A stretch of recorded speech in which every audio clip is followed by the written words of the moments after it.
नमस्ते दोस्तों। आज मैं एक बार फिर आप के बीच लेकर आया हूं एक बेहद ही प्यारी लव स्टोरी। तो इसे कृपया पूरा पढ़े और कैसी लगी ये sad love story in Hindi जरूर बताए।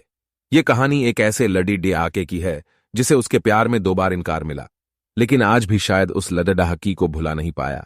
तो आइए इसे मैं और आप साथ पढ़ते हैं और जानते हैं कि क्या है आदित्य और खुशी की सैड लव स्टोरी। आदित्य पढ़ने में थोड़ा एवरेज और लड़डाकियों के मामले में थोड़ा कच्चा था। उसकी मुलाकात 11th स्टैंडर्ड में खुशी से हुई। वर्टिकल बार खुशी पढ़ने में अच्छी और अपने फ्यूचर के बारे में बहुत सोचने वाली एलडीडी की थी। धीरे धीरे 11th खत्म होते होते वो अच्छे दोस्त बन गए थे और 12th में आदित्य ने खुशी से अपने प्यार का इजहार कर दिया, लेकिन खुशी ने इनकार करते हुए बड़े प्यार से उसे समझाया कि इससे हम दोनों की जिंदगी खराब हो जाएगी, क्योंकि हम नहीं क्लास में पढ़ाई कर पाएंगे और न ही घर पर। आदित्य को खुशी की बात थोड़ी बुरी लगी, लेकिन फिर उसे समझ में आ गया कि खुशी सही कह रही है और उससे अपने फ्यूचर और पढ़ाई पर फोकस करना शुरू कर दिया। और अब आदित्य किसी भी लड़रे डाकी से बात नहीं करता था, यहां तक कि खुशी से भी नहीं, क्योंकि उसे लगता था कि वो जब भी खुशी से बात करता है तब उसे अच्छा नहीं लगता था, क्योंकि कुछ दिन पहले तक खुशी उसकी क्रश थी और आज वो उसे रिजेक्ट कर चुकी थी। और आदित्य इन सब बातों को नजरअंदाज करते हुए अपने इंटरमीडिएट की परीक्षा में मेहनत करके पूरे स्कूल में फर्स्ट आ गया। बाद में आदित्य दिल्ली के एक कॉलेज से बीटेक करने लगा, वर्टिकल बार, और वहां भी वो किसी लड़ीडी से बात नहीं करता था, क्योंकि खुशी ने उससे जो भी बातें कही थीं कहीं न कहीं उसके दिल में बैठ गई थी। और जब भी उससे कोई लड़ीडी की बात करने आती वो मुंह मोड़ लेता।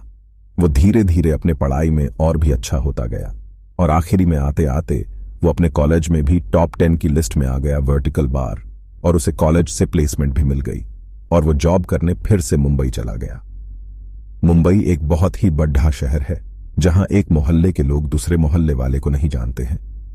वहीं जब आदित्य ऑफिस गया तो उसे वहां खुशी दिखी, लेकिन अब खुशी के लिए उसके दिल में कोई जगह नहीं थी और इसीलिए वो हर बार खुशी से छिपता रहता। वर्टिकल बार इसलिए नहीं क्योंकि वो उससे नाराज था, बल्कि इसलिए क्योंकि वो फिर से खुशी की जिंदगी में नहीं आना चाहता था। लेकिन वो कहते हैं न कि भगवान की मर्जी के आगे किसी की नहीं चलती। एक दिन ऑफिस के कैंटीन में खुशी ने आदित्य को देख लिया और उसके पास जाकर उससे बातें करने लगी। आदित्य के पास भी खुशी से बात करने के अलावा और कोई विकल्प नहीं था। वर्टिकल बार दोनों के दिल में पिछले 4 सालों से जो भी दर्द था उन्होंने एक दूसरे को बताया और खूब सारी बातें की। खुशी ने उससे बिछड़ने के बाद अपने सफर के बारे में बताया और आदित्य से उसके बारे में पूछा, जिसके बाद आदित्य को कहीं ना कहीं लगने लगा था कि खुशी गलत नहीं थी और आदित्य को फिर से खुशी से प्यार हो जाता है। कुछ दिन बीतता है और दोनों की दोस्ती और भी गहरी हो जाती है और एक दिन अचानक आदित्य खुशी से बात करते करते उससे अपने प्यार का इजहार कर देता है, लेकिन खुशी फिर इनकार कर देती है। और जब आदित्य उससे इसकी वजह पूछता है तो वो बताती है कि उसकी शादी तय हो गई है और 1 महीने बाद वो ये जॉब छोड़ डांट देगी। जब ये बात आदित्य को पता चली तो वो एक बार फिर टूट गया, जिसके बाद वो अपने आप को संभाल नहीं पाया और एक चिट्ठी खुशी के लिए छोड़ कर चला गया। और खुशी उस खत को पढ़ाती है जिसमें लिखा था, मेरी प्यारी खुशी, मैं तुमसे बहुत प्यार करता हूं, लेकिन शायद तुम मेरी जिंदगी में नहीं हो, इसीलिए तो मैंने तुम्हें 2-2 बार खोया है।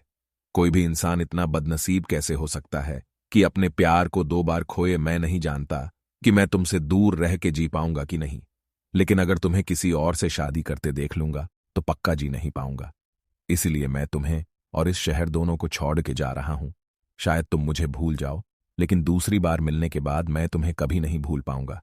मैं भगवान से प्रार्थना करूंगा कि वो तुम्हें और तुम्हारे होने वाले पति को हमेशा खुश रखे। तुम्हारा प्यार। आदित्य खत पढ़ने के बाद खुशी रोने लगी और आदित्य को बहुत ढूंढा, पर वो कहीं भी नहीं मिला और बाद में खुशी ने अपने परिवार की खुशी के लिए अभिषेक से शादी कर ली। लेकिन खुशी को आज भी ये बात हमेशा सताती रहती है कि आदित्य कहाँ होगा, किस हाल में होगा। यहां तक तो उसे ये भी नहीं पता कि आदित्य जिंदा भी है या नहीं।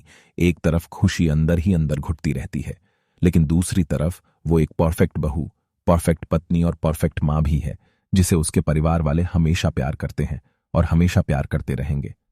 वर्टिकल बार हमें ये तो नहीं पता कि खुशी ने 12th स्टैंडर्ड में या जॉब टाइम पर आदित्य को ठुकरा के गलत किया या सही, लेकिन आदित्य ने यह साबित कर दिया कि वो खुशी से सच्चा प्यार करता था और इस बात का एहसास शायद अब खुशी को भी हो चुका था, और इसीलिए शायद आज तक कहुशी अपने आप को माफ नहीं कर पाई है। मिल जाती अगर सभी को अपनी मोहब्बत में मंजिल वर्टिकल बार, तो यकीनन रातों के अंधेरों में कोई दर्द भरी शायरी नहीं लिखता। वर्टिकल बार इसी के साथ मैं आपसे विदा लेता हूं। दोस्तों, कैसी लगी sad love story Hindi comment करके जरूर बताएं।